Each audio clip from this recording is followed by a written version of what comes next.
नमस्ते दोस्तों, आज आपका फिर से स्वागत है सुपर यूनिवर्स में। अगर आपको हमारे इस यूनिवर्स की सभी वीडियो देखनी है तो मैंने इसकी एक प्लेलिस्ट बनाई है और उसकी लिंक मैं डिस्क्रिप्शन में डाल दी है, जिसे आप ज़रूर चेकआउट करें। और अभी इस यूनिवर्स का फेज़ 3 ख़त्म हुआ है और अब इस यूनिवर्स की फेज़ 4 की स्टार्टिंग है। और ये फेज़ 4 की फर्स्ट मूवी है जिसका नाम है नागअष्ट द एस्केंड वॉर। इस मूवी की स्टार कास्ट में है नागअष्ट जो टाइगर श्रॉफ का किरदार है और कालअष्ट जो रणबीर कपूर का किरदार है। और इस मूवी की विलन में है तारकासुर जो अक्षय कुमार का किरदार है और सुनील शेट्टी जो जालंधर के किरदार में आपको दिखाई देंगे।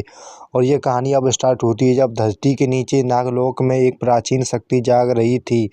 ये कहानी गुरुकुल के वार की कहानी है जब ये शक्ति है नागअष्ट जो अब पूरी तरह से नागअष्ट के शरीर और आत्मा में समा चुकी है। लेकिन जैसे जैसे उसकी शक्ति बढ़ रही है वैसे वैसे अंधकार भी उसकी ओर खींचा जा रहा है। दूसरी ओर जो कालअष्ट को बार बार एक अजीब सपना आ रहा है। सपने में वह एक टूटते हुए ब्रह्मांड को देखता है। आसमान में दरारें पड़ती है पर दूसरी ओर एक अंधेरी आकृति उसका नाम लेती है। वह जान जाता है कि वह सिर्फ सपना नहीं, ये भविष्य की झलक है। उसी समय असुरों के सेना में एक तारकासुर और जालंधर के एक साथ खड़े हैं। दोनों को कालअसुर का आदेश मिला है और कहते हैं कि नागअष्ट और कालअष्ट को जीवित पकड़ो, उनकी शक्तियाँ मेरे उदय का द्वार खोलेंगी। वे नागलोक पर आक्रमण करते हैं, जमीन फटने लगती है, आकाश लाल हो जाता है। तारकासुर अपनी अग्नि और युद्ध कला से हमला करता है जबकि जालंधर समुद्र की लहरों को बुलाकर नागलोक को डुबाने लगता है। उसी दौरान नागअष्ट पूरी ताकत से लड़ता है और उसकी चालों से अब देवतत्व झलकने लगा है। कालअष्ट को समय मोड़कर हमलों को रोकता है और कुछ पल भविष्य में झांककर हर बार को टाल देता है। फिर भी दोनों समझ जाते हैं कि ये लड़ाई साधारण नहीं है, यह एक जाल है। जब तारकासुर काल को घायल करने ही वाला होता है, आसमान से आग बरसती है और उस मूवी का कैमियो होता है अग्निअस्त्र का जो ऋतिक रोशन का किरदार है, मैदान में उतरता है। उसकी दिव्य अग्नि से तारकासुर पीछे हट जाता है और जालंधर की जल तरंगें भाप बनकर उड़ जाती हैं। तीनों अस्त्राज मिलकर असुरों को पीछे धकेल देते हैं, लेकिन काल उन्हें मारने से रोक देता है और कहता है ये युद्ध अभी खत्म नहीं हुआ, ये मोरे हैं, राजा नहीं। तारकासुर और जालंधर अंधकार में विलीन हो जाते हैं और यह वादा करते हैं कि कालअसुर की विजय निकट है। युद्ध के बाद नागअष्ट अपने भीतर एक नई स्थिरता महसूस करता है। वह अब सिर्फ एक योद्धा नहीं बल्कि एक रक्षक बन चुका है। कालअष्ट उसकी ओर देखकर कहता है कि जो आने वाला है वह उसके लिए हमें सबको तैयार करना होगा। और ये कहानी यहीं पर ख़त्म होती है। इसका पोस्ट क्रेडिट सीन पहला है। कालअष्ट नींद में करवटें बदल रहा है। अचानक उसकी आंखें खुल जाती हैं। वह एक और भयावह दृश्य देखता है। एक चमकता हुआ द्वार जिसके पार एक नया अनजान अष्ट खड़ा है। काल फुसफुसाता है और कहता है एक और शक्ति आ रही है। और इसका दूसरा पोस्ट क्रेडिट सीन है। कई अंधेरे किले में कालअसुर सिंहासन पर बैठा है और उसके सामने एक घुटनों पर गिरा हुआ व्यक्ति है जिसकी पहचान छुपी है। कालअसुर ठंडी आवाज़ों में कहता है युद्ध शुरू होने से पहले एक बलिदान चाहिए। और एक तेज चमक और स्क्रीन पर काली हो जाती है और ये कहानी यहीं पर ख़त्म होती है। अगर ये कहानी आपको अच्छी लगी तो हमें सब्सक्राइब करें और thank you for watching the Superverse. नमस्ते दोस्तों, आज आपका फिर से स्वागत है सुपर यूनिवर्स में। अगर आपको हमारे इस यूनिवर्स की सभी वीडियो देखनी है तो मैंने इसकी एक प्लेलिस्ट बनाई है जिसकी लिंक मैंने डिस्क्रिप्शन में डाल दी है, जिसे आप ज़रूर चेकआउट करें। और अभी इस यूनिवर्स का फेज़ 4 चल रहा है और फेज़ 4 की दूसरी मूवी है जिसका नाम है अस्त्र वॉर द महाअस्त्र एंड परमास्त्र युद्ध पार्ट 1। और इस मूवी की स्टार कास्ट में है बहुत ही बेहतरीन और लीजेंडरी एक्टर जिनके नाम मैं आपको बताऊंगा और उनके कैरेक्टर और उनके हीरोज़ के नाम भी, जो हैं वानर अष्ट जो अल्लू अर्जुन का किरदार है, काल अष्ट जो रणबीर कपूर का किरदार है, गज अष्ट जो सनी देओल का किरदार है और ज्वाला अष्ट जो वरुण धवन का किरदार है, तारा अष्ट जो बहुत ही बेहतरीन एक्टर की भूमिका निभा रही हैं जिनका नाम है आलिया भट्ट का किरदार है, और मेगा अष्ट जो कियारा आडवाणी का किरदार है और एसआर के लाट अष्ट की भूमिका में है, और मिथुन चक्रवर्ती जो परमअष्ट का किरदार में है। और भी कैरेक्टर हैं जो सलमान खान निभा रहे हैं जो पर्वत अष्ट का किरदार है, और ऋतिक रोशन एज अग्नि अष्ट, John Abraham as Nandi Astra, और Tiger Shroff as Nagastra and Kajol as Durga Astra, और मृणाल ठाकुर एज मृदुला एंड महाअष्ट जो बॉबी देओल का किरदार है, और इसमें गुरुजी जो परेश रावल का किरदार है, और रुद्रांश जो कमल हसन का भी किरदार इसमें निभाएंगे, और जूनियर NTR के साथ। और इस मूवी के विलन्स में है काला असुर जो प्रभास का किरदार है, माफ़ करना, जो काला असुर जो यश का किरदार है, और अंधक जो संजय दत्त का किरदार, और विशाखा जिसे निभा रही हैं दीपिका पादुकोण, और असीरा जो रश्मिका का किरदार है, और जलंधर सुनील शेट्टी और तारकासुर जो अक्षय कुमार का किरदार है। ये कहानी अब शुरू होती है जब धरती पर अशांति फैल चुकी है। आकाश में 2 दिव्य अस्त्र चमकते हैं जिनका नाम है परमास्त्र और महाअस्त्र, जिनके लिए दोबारा युद्ध लड़ा जाएगा। और यहाँ पर रुद्रांश जो कमल हसन और जूनियर NTR और गुरुजी कहते हैं कि 2 टीम बनाए, जिनकी रक्षा के लिए टीम बनती हैं, जिन्हें कालास्त्र और अग्निअस्त्र नेतृत्व संभालते हैं। और जो पहली टीम है जो परमास्त्र के पास तैनात है, जो है कालास्त्र, वानास्त्र, गजास्त्र, ज्वाला, ताराअस्त्र, मेघास्त्र और लाइटास्त्र। ऊर्जा से मंदिर कांपता है। कमल हसन परेश रावल मंत्र पढ़ते हैं और जूनियर NTR सिस्टम सक्रिय करता है। और दूसरी टीम है जो महाअस्त्र की रक्षा में है, जिनके किरदार हैं अग्निअस्त्र, पर्वतास्त्र, नंदी अस्त्र, नागास्त्र, दुर्गास्त्र, मृदुला और गुरुजी की सुरक्षा चक्र बनाते हैं। अग्नि की ज्वाला बढ़ती है, आकाश लाल होने लगता है, और कमल हसन रुद्रांश का कैरेक्टर कहता है कि अब तुम्हारे हवाले ये अस्त्र हैं। और दूर अंधकार में काला असुर जागता है, उसकी आंखें ब्रह्मांड निकलती हैं। अंधक, तारक, विशाखा, असीरा और जलंधर के साथ असुर सेना द्वारा खोलती है, जो पोर्टल गरजता है। असुर पृथ्वी पर उतरते हैं, धूल और बिजली भर जाती है। काला असुर की हंसी गूंजती है, दोनों अस्त्र मुझे चाहिए, युद्ध की घोषणा होती है। परम क्षेत्र पर पहला हमला करते हैं। तारकासुर ज्वालामुखी उठाता है, ज्वाला और लाइट टकराते हैं। तारा भविष्य की चाल बताती है, समय और काल समय मोड़ता है। महाअस्त्र के क्षेत्र पर जलंधर बरसता है, पर्वत लहरें रोकता है, नंदी प्रहार करता है और नाग बिजली काटता है। अग्नि आकाश जलाता है, और उसी दौरान विशाखा भ्रम फैलाती है क्योंकि मेघा के बादल फटकते हैं। निर्जला शांति बरसाती है, दुर्गा शक्ति जगाती है, गुरुकुल की गूंज उठती है। अंधक दुर्गा पर टूट पड़ता है, अंधकार उसकी ढाल तोड़ता है। दुर्गा देवी रूप लेती है, धरती थर्राती है और युद्ध भयंकर होता है। काला असुर सीधे परमास्त्र की ओर कल उसे रोकने आता है। दोनों की शक्ति टकराती है, समय से दरार पड़ती है, ब्रह्मांड कांप उठता है। और उसी दौरान अग्नि महाअस्त्र की रक्षा बढ़ाता है। वो वहाँ पर पर्वत, नंदी और नाग असुर पीछे हटते हैं। असीरा मेघा को जकड़ती है, बिजली उलझ जाती है, तारा मार्ग दिखाती है और लाइट चमक बढ़ाता है। मेघा मुक्त होती है।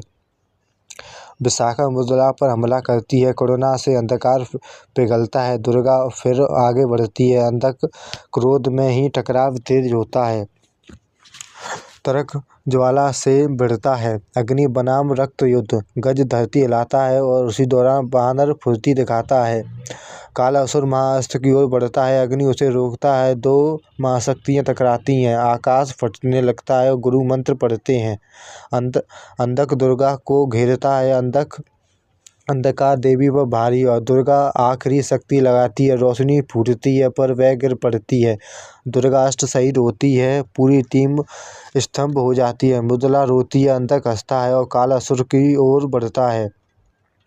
नाग जो काला असुर पर टूट पड़ता है, उसका विष चमकता है, काला असुर उसे पकड़ लेता है, भयंकर युद्ध निकलती है। नाग टूट जाता है और उसी दौरान नागास्त्र शहीद हो जाता है क्योंकि उसे काला असुर ने मार दिया था। पर्वत गरजता है, नंदी आक्रमण करता है, अग्नि क्रोध में है, असुर पीछे हटते हैं और काला असुर परम की ओर झपटता है। काल समय रोकता है, विशाखा भ्रम तोड़ती है, परम असुर के साथ में संतुलन बिगड़ता है। और उसी दौरान परमास्त्र की भी मृत्यु हो जाती है। उसकी ऊर्जा फूटती है, आकाश काला पड़ता है, पहली टीम टूट जाती है, कालासुर जीत के करीब होता है। और उसी दौरान अग्नि महाअस्त्र की सुरक्षा करता है और पर्वत ढाल बनाता है और नंदी वार रोकता है। और उसी दौरान मृदुला उपचार करती है और फिर भी दबाव बढ़ जाता है। कालासुर महाअस्त्र पर वार करता है, अग्नि ढाल टूटती है और कमल हसन उसे रोकने की कोशिश करता है। जूनियर एनटीआर सिस्टम ओवरलोड हो जाता है और कालासुर वहाँ पर हंसकर कुछ कहता है उसे। महाअस्त्र भी हाथ से निकलता है। असुर ऊर्जा सोखते हैं धरती पर सन्नाटा, टीमें घायल, कालासुर विजयी होता है। और उसी दौरान महाअस्त्र फिर से जाग उठता है और कालासुर परम की शक्ति ग्रहण करता है, अंधकार बढ़ता है और असुर सेना जयकार करती है। गुरुजी स्तंभ और काल क्रोध में है। कल असुर पोर्टल खोलता है, आकाश में भयंकर असुर पीछे हटते हैं और धरती कर रही होती है। वह भाग निकलते हैं और टीमें टूटी हैं और खड़ी हैं। दुर्गा और नाग नहीं रहे, परम भी समाप्त हो चुका है। मुद्रा रोती है और अग्नि अभी मौन है। गुरुजी कुछ बचाते हैं, कुछ चमकती शीशी, उसमें नाग की शक्ति, उम्मीद बाकी है। कल फिर कालास्त्र सिर हिलाता है। कमल हसन सभी को ढांढस देता है और जूनियर एनटीआर भविष्य स्कैन करता है। नए खतरे दिखते हैं, काला असुर और शक्तिशाली युद्ध जारी रहेगा। लाइट आसमान देखता है, तारा मौन भविष्य पढ़ती है और मेघा बादल समेटती है और ज्वाला और ग्रहण खड़े होते हैं। अग्नि नेत्र संभालता है और कहता है, हम हार नहीं मानेंगे। पर्वत चट्टान बनाता है और धरती घाव भरती है, लेकिन अंधकार शेष है। गुरुकुल शोक में है, फिर भी आशा जीवित, युद्ध की तैयारी है। कहीं दूर कालासुर हंसता है, परम की शक्ति उसके भीतर नई ऊर्जा फूटती है। ब्रह्मांड झुकता है और वह भयंकर रूप धारण करता है। असुर घुटनों पर कालासुर आदेश देता है और कहता है, अगला लक्ष्य तय। पोर्टल चमकता है और विनाश की राह। धरती पर नायक शपथ लेते हैं और गिरे साथियों की याद करते हैं, अंधकार से टकराते हैं और नई उम्मीद के साथ। युद्ध अभी बाकी है और इस कहानी यहीं पर ख़त्म होती है। और इसका पहला पोस्ट क्रेडिट सीन है। दुर्गा, नाग और परम की ऊर्जा बहती है काला भंबर कालासुर की ओर पर। गुरुजी शीशी उठाते हैं, नागास्त्र की शक्ति सुरक्षित है और ये हमारी आखिरी चिंगारी है। और इसका दूसरा पोस्ट क्रेडिट सीन है। कालासुर नई शक्तियों से घिरा है, उसका शरीर ब्रह्मांड से सा चमकता है। अब मैं लौटूंगा और इससे भी सबसे कुछ बेहतरीन और सब कुछ मिटा दूंगा। और ये कहानी यहीं पर ख़त्म होती है। ये कहानी आपको अच्छी लगी तो हमें सब्सक्राइब करें और thank you for watching the Superverse. नमस्ते दोस्तों, आज आपका फिर से स्वागत है सुपरस्टार यूनिवर्स में। अगर आपको हमारे इस यूनिवर्स की सभी वीडियो देखनी है तो मैंने इसकी एक प्लेलिस्ट बनाई है, जिसकी लिंक मैं डिस्क्रिप्शन में डाल दी है, जिसे आप ज़रूर चेकआउट करें। और अभी इस यूनिवर्स का फेज़ 4 चल रहा है और ये फेज़ 4 की तीसरी मूवी है, जिसका नाम है Astra war the war of Mahastra part 2। और इस मूवी की स्टार कास्ट में है वानाअस्त्र, कल अस्त्र, गज अस्त्र, ज्वाला अस्त्र, लाइट अस्त्र, मृदुला अस्त्र, पर्वत अस्त्र, नंदी अस्त्र, मेघा अस्त्र, तारा अस्त्र और परेश रावल का किरदार जो गुरुजी का किरदार है, कमल हसन जो रुद्रांश के कैरेक्टर में, और जो जूनियर एनटीआर जो साइंटिस्ट हैं। और इस मूवीज़ के विलन में है कालासुर जो यश का किरदार है, अंधक, विशाखा, असीरा, जलंधर, तारकासुर और भी बेहतरीन कैरेक्टर हैं। और ये कहानी बहुत ही बेहतरीन कहानी है और ये कहानी पार्ट 1 के बाद की कहानी है। और ये कहानी अब शुरू होती है जब पार्ट 1 की भयानक हार के बाद पूरी धरती शोक और भय में डूबी है।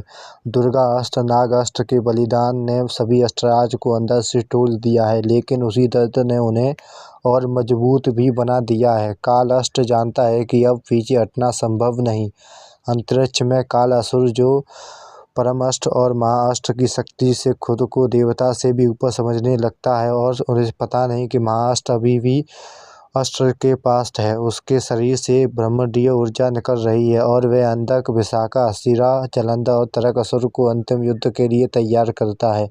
पृथ्वी पर गुरुजी और रुद्रांश और साइंटिस्ट जूनियर एनटीआर मिलकर अस्त्र की आखिरी रणनीति बनाते हैं। जो महाअष्ट की ऊर्जा अभी से इस ग्रह पर कहीं छिपी हुई है और कालासुर उसे लेने वापस आ रहा है। वानअष्ट जंगलों में सेना तैयार करता है, गजअष्ट पहाड़ों की तरह अड़े खड़ा होता है और अग्निअष्ट अपनी दिव्य अग्नि की अंतिम स्तर तक ले जाता है। ज्वाला, लाइट, तारा और मेघा अपने अपने अस्त्राज को पूर्ण रूप से जागृत कर चुके हैं। आकाश फिर से फटने लगता है और कालासुर अपनी असुर सेना के साथ धरती पर उतरता है। उसकी आवाज़ से सूरज तक काला पड़ जाता है और हवा में मौत की गंध फैल जाती है।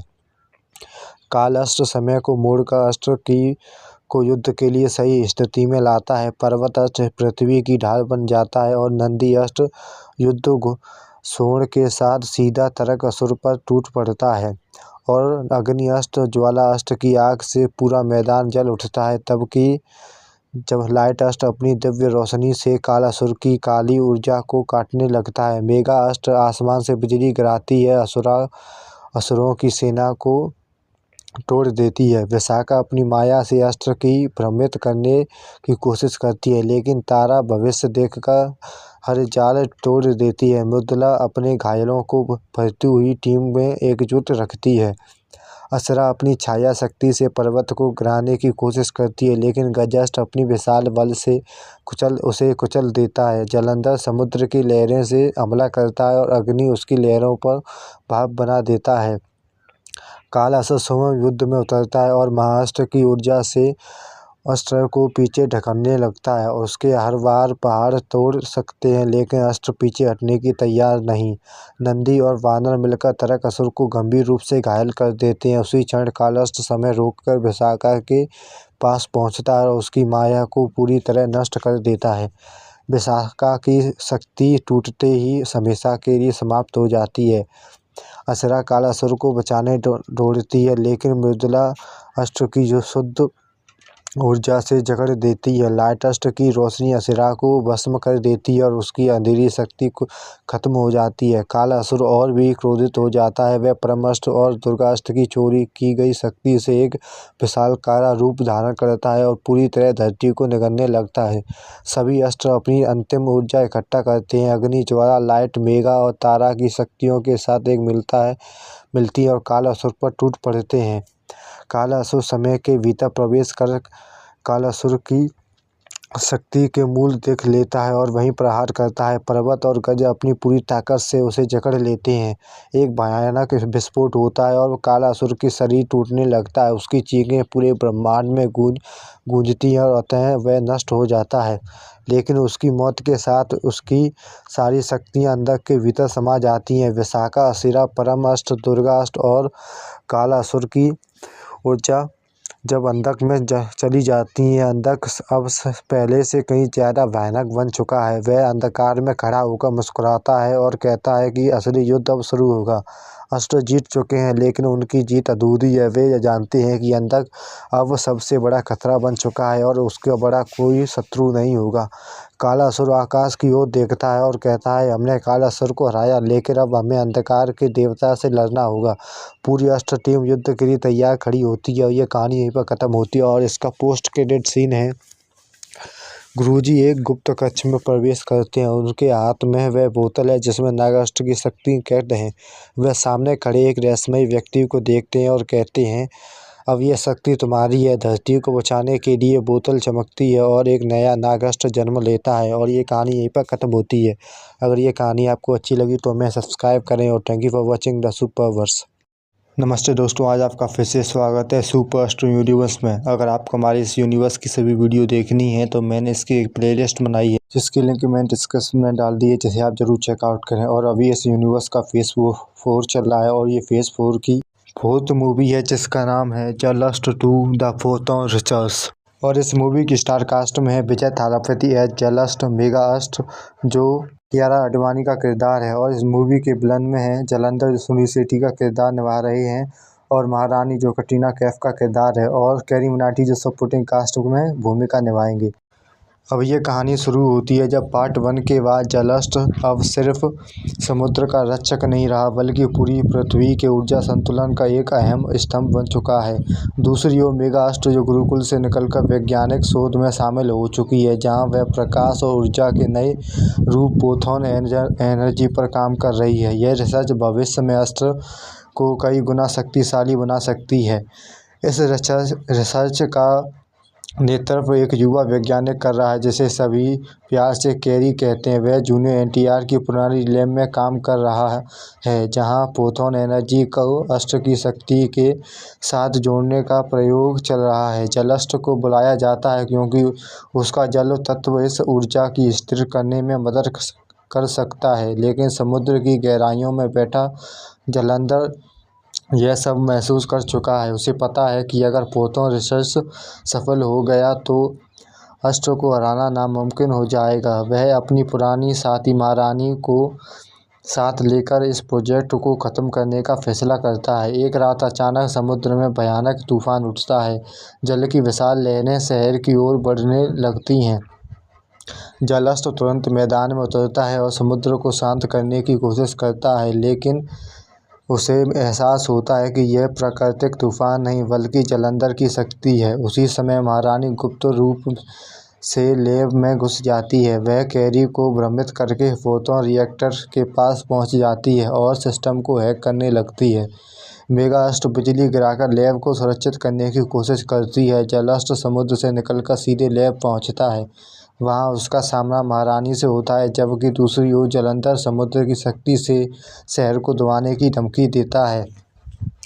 मेगा और जल मिलकर फोटॉन रिएक्टर को बचाने की कोशिश करते हैं। मेगा और बिजली और जल के जल तत्व से एक नई ऊर्जा बनती है जो पहली बार फोटॉन अस्त्र वेव के रूप में दिखाई देती है। कैरी समझ जाता है कि वह ऊर्जा गलत हाथों में चली गई तो पूरा पृथ्वी नष्ट हो सकती है। वह सिस्टम को मैनुअल मोड में डालता है ताकि कोई भी इसे चुरा ना सके। महारानी गुस्से में आकर कैरी पर हमला करती है। मेगा उसे बचाने दौड़ती है, लेकिन उसी क्षण जलंधर समुद्र के बीच विशाल जल भुजंग बनाकर लैब पर हमला कर देता है। भयानक विस्फोट होता है। लैब का आधा हिस्सा टूट जाता है। कैरी घायल होकर भी सिस्टम बंद करने की कोशिश करता है ताकि फोटॉन एनर्जी बाहर न निकले। जलस्टर जलंधर से सीधे टकराता है। दोनों के बीच समुद्र और प्रकाश की टक्कर होती है। पूरा आसमान नीला और सफ़ेद चमक से भर जाता है। मेगास्टर महारानी से लड़ती है और अपनी बिजली से उसकी माया तोड़ देती है। महारानी कमज़ोर पड़ जाती है, लेकिन भागने में सफल हो जाती है। इसी बीच कैरी अंतिम कोड डालता है, लेकिन सिस्टम ओवरलोड हो जाता है। एक भयानक घातक ऊर्जा तरंग निकलती है और कैरी उसके बीच में फंस जाता है। मेगा उसे बचाने की कोशिश करती है। जल और पानी से डाल बनाता है, लेकिन बहुत देर हो चुकी होती है। कैरी मुस्कुराकर कहता है, अब ये शक्ति सही हाथों में है, इसे बचाना। फोटॉन रिएक्टर बंद हो जाता है और कैरी की मृत्यु हो जाती है। पूरा माहौल शांत हो जाता है, लेकिन उसका बलिदान अस्त्र से तोड़ देता है। जलंधर और महारानी पीछे हट जाते हैं क्योंकि फोटॉन एनर्जी अब उनके हाथ से निकल चुकी है। वह जानते हैं कि अगली बार उन्हें और भी खतरनाक योजना बनानी होगी। जलस्टर कैरी की लाश के सामने घुटने पर बैठ जाता है। मेगा उसकी आंखें से आंसू देखती है और कहती है, ये हम सिर्फ योद्धा नहीं, अब हमारे फैसले पूरी दुनिया बदल सकते हैं। फोटॉन रिसर्च भले ही रुक गया, लेकिन उसकी नींव बन चुकी है। अब अस्त्र को समझ आ गया है कि विज्ञान और शक्ति का मेल भविष्य में युद्धों की दिशा बदल देगा। फिल्म का अंत जलस्टर और मेगास्टर के साथ होता है, जो समुद्र किनारे खड़े होकर नई ऊर्जा की चमक को देखते हैं और जानते हैं कि वह सिर्फ शुरुआत है। और ये कहानी यहीं पर ख़त्म होती है। इसका पोस्ट क्रेडिट सीन है। किसी अज्ञात स्थान पर विशाल अंडरग्राउंड लैब दिखाई जाती है। स्क्रीन पर सैकड़ों अस्त्र की ऊर्जा डेटा चल रहा है। एक रहस्यमय व्यक्ति अंधेरे में खड़ा होकर और कहता है, फोटॉन सिर्फ शुरुआत ही, अब होगा प्रोजेक्ट रिवाइवल। कैमरा बहुत देर तक खड़ा होता है और ये कहानी यहीं पर ख़त्म होती है। अगर आपको ये कहानी अच्छी लगी तो हमें सब्सक्राइब करें और thank you for watching the Superverse. नमस्ते दोस्तों, आज आपका फिर से स्वागत है सुपर यूनिवर्स में।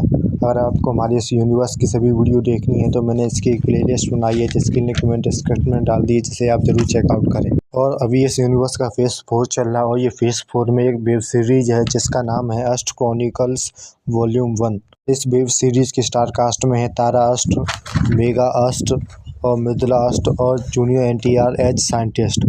और इस वेब सीरीज के विलन्स में है महारानी जो कटरीना कैफ का किरदार है और शिवानी का कैरेक्टर हम भी रखना चाहते थे पर हमने वो रखा नहीं। और इस मूवी की स्टार कास्ट में और भी विलन हैं जो फहद फासिल, जैकी श्रॉफ और अनिल कपूर हैं। और इस वेब सीरीज की स्टार्टिंग अब हो चुकी है, जो इसका एपिसोड 1 है जिसका नाम है द ब्रोकन सिग्नल। और ये कहानी शुरुआत होती है जब एक अजीब और रहस्यमयी घटना से होती है। दुनिया के अलग अलग हिस्सों में अचानक आसमान में नीली और बैंगनी रोशनी चमकने लगती है। कहीं बिजली बिना बादलों के गिर रही है, कहीं लोग भविष्य की झलक देखने का दावा कर रहे हैं, तो कहीं समय कुछ सेकंड के लिए रुकता और हुआ महसूस होता है। वैज्ञानिक इसे सामान्य प्राकृतिक घटना मान रहे हैं, लेकिन अस्ट जानते हैं कि यह किसी बहुत बड़ी शक्ति के जागने का संकेत है। एक अत्यधिक लैब में एक वैज्ञानिक जो जूनियर एनटीआर का कैरेक्टर है, इन सभी घटनाओं को सिग्नल को अपने सिस्टम पर ट्रैक कर रहा है। उसकी स्क्रीन पर बार बार एक ही शब्द फ्लैश हो रहा है जिसका नाम है क्वांटम कोर डिटेक्टेड। वह समझ आ जाता है कि वह कोई साधारण ऊर्जा नहीं बल्कि अस्ट की शक्ति से जुड़ा हुआ एक नया स्रोत है जो पूरी धरती के संतुलन को बदल सकता है। उसी समय तारा अस्ट ध्यान में बैठी होती है। अचानक उसकी आंखों के सामने भविष्य की झलक आती है। एक टूटा हुआ शहर, आसमान में काली दरारें और बीच में एक चमकता हुआ गोला। वह घबरा कर उठती है और कहती है, कुछ बहुत गलत होने वाला है, यह सिर्फ युद्ध नहीं विनाश है। तारा तुरंत मेगा अस्ट और मृदुला से संपर्क करती है। मेगा अपनी बिजली तत्व से आसमान के स्कैन करती है और महसूस करती है कि पूरी पृथ्वी के चारों ओर एक नई तरह की ऊर्जा तरंग फैल रही है। मृदुला को उस ऊर्जा में दर्द और पीड़ा महसूस होती है, जैसे वह शक्ति किसी बुरी आत्मा से जन्मी हो। तीनों अस्ट जूनियर एनटीआर की लैब में पहुंचते हैं। जैसे ही तारा लैब में कदम रखती है, उसकी आंखों में फिर भविष्य दिखाई देता है, जो क्वांटम कोर अगर पूरी तरह जाग गया तो अस्ट की शक्तियां अस्थिर हो जाएंगी और कुछ अस्ट हमेशा के लिए खत्म हो सकते हैं। जूनियर एनटीआर उन्हें बताता है कि क्वांटम कोर एक ऐसी ऊर्जा है जो अस्ट की शक्तियों को कॉपी भी कर सकता है और उनकी कई गुना बढ़ा भी सकता है। अगर यह गलत हाथों में चला गया तो कोई भी साधारण इंसान खुद को देवता बना सकता है। उसी समय कहानी दूसरी ओर तरफ आ जाती है, जहां एक गुप्त महल में महारानी और शिवानी बैठी हैं। उनके सामने विशाल स्क्रीन पर क्वांटम कोर की तस्वीरें चल रही है। महारानी मुस्कुराकर कहती है, इतने समय बाद आखिर हमें वो शक्ति मिल गई जिससे हम अस्ट को कंट्रोल कर सकते हैं। शिवानी बताती है कि इस प्रोजेक्ट को फंड करने के लिए उन्हें 3 बेहद ताकतवर लोगों का साथ मिल लिया है। एक अंतर्राष्ट्रीय वैज्ञानिक जो फहद फासिल का किरदार है, और एक रहस्यमय योद्धा जो जैकी श्रॉफ है, और एक चालाक बिजनेसमैन जो अनिल कपूर का किरदार है। फहद का सपना यह है कि क्वांटम कोर की मदद से इंसानों को नई नस्ल में बदल दे। जैकी मानता है कि यह शक्ति प्राचीन अंधेरे देवताओं से जुड़ी है, जबकि अनिल इस तकनीकी को पूरी दुनिया में बेचकर खुद को ताकतवर इंसान बनाना चाहता है। इधर अस्ट को पहली बार महसूस होता है कि वह सिर्फ एक वैज्ञानिक खतरा नहीं बल्कि एक नया डार्क एलियंस है। तारा भविष्य देखकर कहती है कि इनमें कुछ लोग इस रास्ते से ज़्यादा दूर नहीं जाएंगे, लेकिन उनके मरने से पहले बहुत कुछ टूटेगा। एपिसोड के आखिरी हिस्से में अचानक एनटीआर की लैब की सारी लाइट बंद हो जाती हैं। सिस्टम अपने आप अलार्म बजाने लगता है। बाहर से आसमान में काली बिजली गिरती है और एक नई रहस्यमयी ऊर्जा दीवार को तोड़ती हुई अंदर घुस जाती है। मेगा तुरंत अपनी बिजली से ढाल बनाती है। मृदुला सबको बचाने के लिए हीलिंग फील्ड फैलाती है और तारा को भविष्य में एक नई दृश्य दिखाता है, जो क्वांटम कोर अब छुपा नहीं रहा, वह युद्ध शुरू हो चुका है। एपिसोड का अंतिम शॉट है कि लैब की स्क्रीन पर एक नया मैसेज फ्लैश होता है जिसका नाम था quantum core activated, the dark aliens detected. और एक कई दूर महारानी की हंसी गूंजती है। और ये एपिसोड यहीं पर ख़त्म होता है। अगर ये कहानी आपको अच्छी लगी तो हमें सब्सक्राइब करें। Thank you for watching the Superverse. नमस्ते दोस्तों, आज आपका फिर से स्वागत है सुपर यूनिवर्स में। अगर आपको हमारे इस यूनिवर्स की सभी वीडियो देखनी है तो मैंने इसकी एक प्लेलिस्ट बनाई है और उसकी लिंक मैं डिस्क्रिप्शन में डाल दी है, जिसे आप जरूर चेकआउट करें। और अभी इस यूनिवर्स का फेज 4 चल रहा है। ये फेज 4 की वेब सीरीज है जिसका नाम है एस्ट्रो क्रॉनिकल्स वॉल्यूम 1। और अभी इस वेब सीरीज का एपिसोड 2 है जिसका नाम था और है द डार्क एलियंस। और ये कहानी एपिसोड 2 की शुरुआत उसी रहस्यमयी हमले के बाद होती है जो जूनियर एनटीआर की लैब में पर हुआ था। पूरी लैब अंधेरे में डूबी हुई है, मशीनें अपने आप बंद हो रही हैं और स्क्रीन पर अजीब कोड दिखाई दे रहा है। मेगास्ट अपनी बिजली से इमरजेंसी पावर चालू करती है, लेकिन उसे साफ महसूस होता है कि यह कोई साधारण साइबर अटैक नहीं बल्कि ऊर्जा से स्तर पर किया गया हमला है। तारास्ट अपनी आंखें बंद करके भविष्य देखने की कोशिश करती है और उसी टूटे हुए दृश्य देखते हैं। एक विशाल सेना अस्त्र की शक्ति छीनती हुई एक और बीच में कई चमकता हुआ काला गोला, जिसे वह क्वांटम कोर पहचान लेती है। वह डर के साथ कहती है, जो भी इस पीछे से वह सिर्फ हमें नहीं पूरी दुनिया को कंट्रोल करना चाहता है। जूनियर एनटीआर सिस्टम को स्कैन करता है और पता चलता है कि लैब का डेटा किसी बाहरी नेटवर्क से जुड़ चुका है।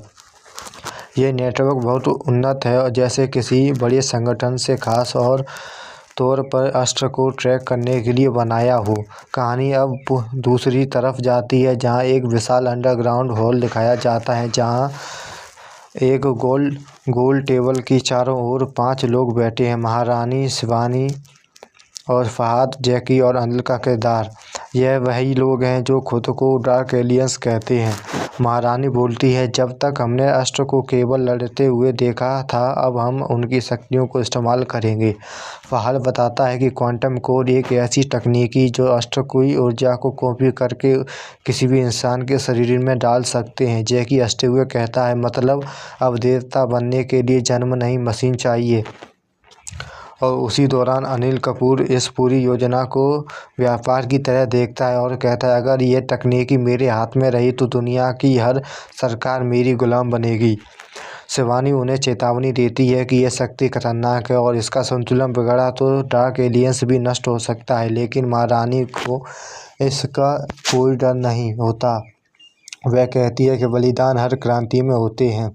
इधर तारा, मेगा और मृदुला अस्त्र पहली बार खुलकर समझ जाती हैं कि उनके सामने सिर्फ असुर नहीं बल्कि एक वैज्ञानिक असुरी गठबंधन खड़ा है। मृदुला की इन सभी अस्त्र की ऊर्जा गहरे अंधकार महसूस होती है, जैसे यह इंसान नहीं बल्कि किसी और शक्ति से प्रतिनिधि हो। मेगा अस्त्र पहली बार एक नई तकनीक पर काम करती है जिसका नाम है हीलिंग लाइटनिंग।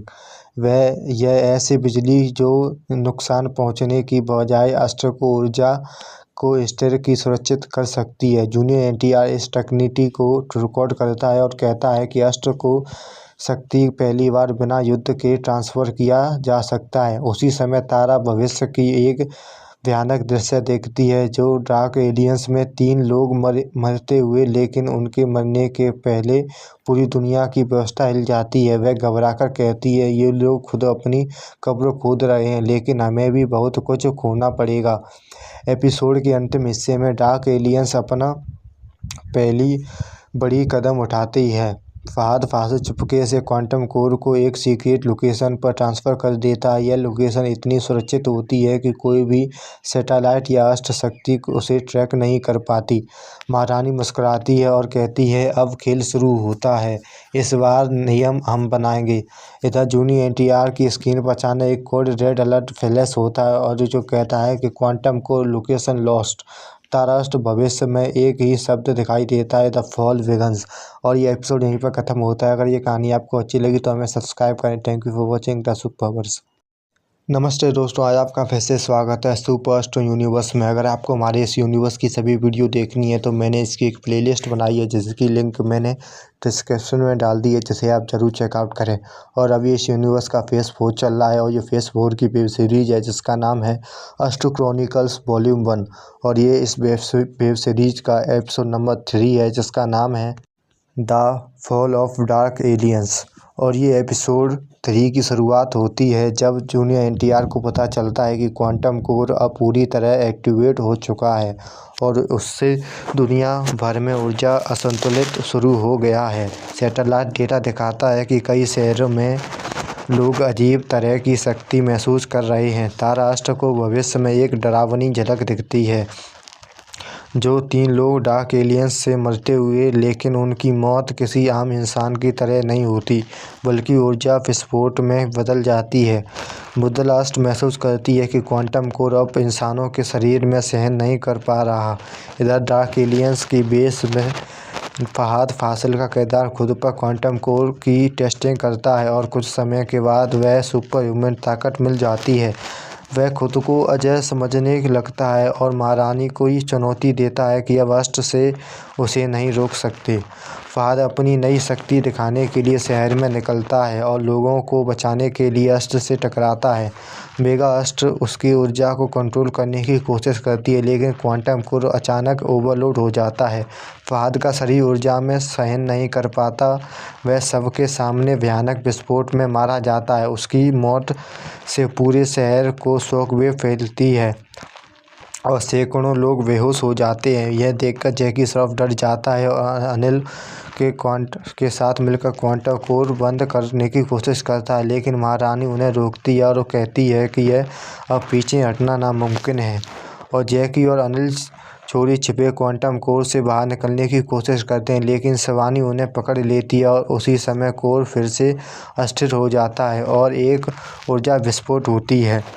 इस विस्फोट से अनिल और जैकी दोनों मर जाते हैं। उनकी मौत के साथ डार्क एलियंस लगभग खत्म हो जाता है और सिर्फ महारानी और शिवानी का कैरेक्टर बचते हैं। दूर से अस्त्र सब महसूस करते हैं। तारा कहती है कि भविष्य सच हो रहा है, लेकिन यह अंत नहीं, शुरुआत है। एपिसोड का अंत महारानी की खतरनाक मुस्कान से होता है जो शिवानी से कहती है, जब तक सब मर गए हैं तो यह शक्ति सिर्फ हमारी है और अब दुनिया पर हमला हम करेंगे। और ये एपिसोड यहीं पर ख़त्म होता है। ये कहानी आपको अच्छी लगी तो हमें सब्सक्राइब करें। Thank you for watching the Superverse. नमस्ते दोस्तों, आज आपका फिर से स्वागत है सुपर यूनिवर्स में। अगर आपको हमारी इस यूनिवर्स की सभी वीडियो देखनी है तो मैंने इसकी एक प्लेलिस्ट बनाई है जिसकी लिंक मैं डिस्क्रिप्शन में डाल दी है, जिसे आप जरूर चेकआउट करें।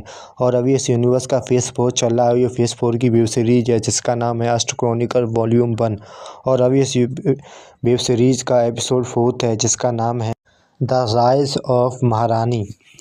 ये एपिसोड 4 की शुरुआत होती है जब डार्क एलियंस की तबाही के बाद फहाद, जैकी और अनिल की मौत के बाद अब पूरी लैब खाली पड़ी है। सिर्फ महारानी और शिवानी बची हैं। चारों तरफ टूटी मशीनें, जलते हुए तार और हवा में फैली क्वांटम ऊर्जा साफ दिखा रही है कि कुछ बहुत बड़ा होने वाला है।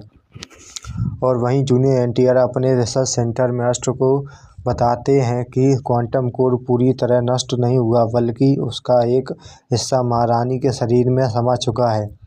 अब महारानी सिर्फ इंसान नहीं रही, वह आदि इंसान और आदि ऊर्जा बन चुकी है। तारा अस्त्र को फिर से भविष्य की झलक मिलती है और एक अंधेरी दुनिया में जहां आसमान लाल है और महारानी एक सिंहासन पर बैठी है, उसकी चारों ओर ऊर्जा से राक्षस खड़े हैं। तारा घबराकर कहती है वह सिर्फ दुश्मन नहीं, अब वह एक नई शक्ति की रानी है। और उसी दौरान शिवानी और महारानी का कैरेक्टर एक बड़े शहर में पहुंचते हैं और क्वांटम कोर की मदद से पूरी पावर ग्रिड को कंट्रोल कर लेते हैं। वह पहले से ही असुर से ताकत से बने हुए थे, अब और भी ताकतवर बन चुके हैं।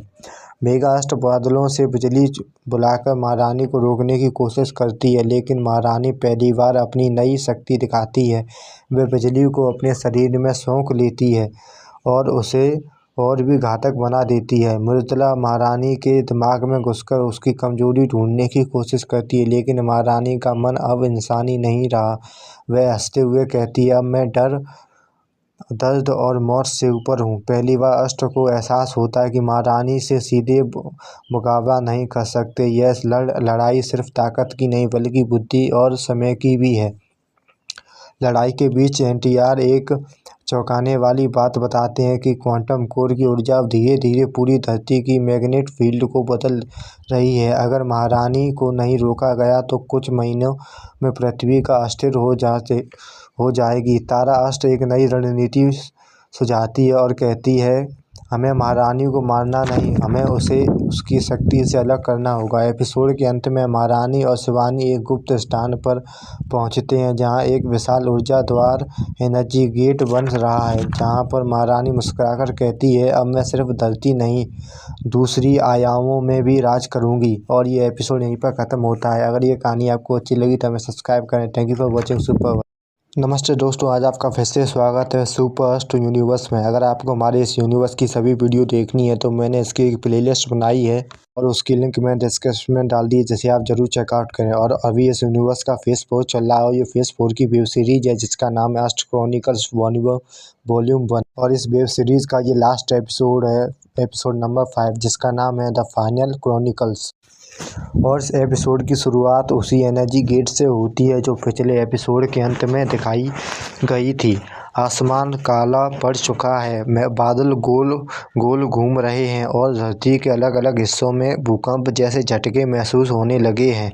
जूनियर एनटीआर अपने लैब में खड़ा सभी डेटा देख रहा है और उसकी आंखों में डर साफ नज़र आ रहा है। वह कहता है कि यह सिर्फ एक गेट नहीं बल्कि वह मल्टीवर्स रिफ्ट है, यानी एक ऐसा द्वार जो कई आयामों को एक साथ जोड़ सकता है। अगर यह पूरी तरह खुल गया तो सिर्फ पृथ्वी नहीं बल्कि कई दुनिया बाहर तबाह हो जा सकती है। ताराष्ट्र को फिर से भविष्य की झलक मिलती है, लेकिन इस बार वह पहले से ज़्यादा साफ है। वह देखती है कि महारानी इस द्वार के बीच खड़ी है और उसके पीछे अनगिनत अंधेरी शक्तियाँ इकट्ठा हो रही हैं। वह कांपती आवाज़ में कहती है कि महारानी अब सिर्फ दुश्मन नहीं रही, वह एक ब्रह्मांडीय शक्ति को केंद्र बन चुकी है।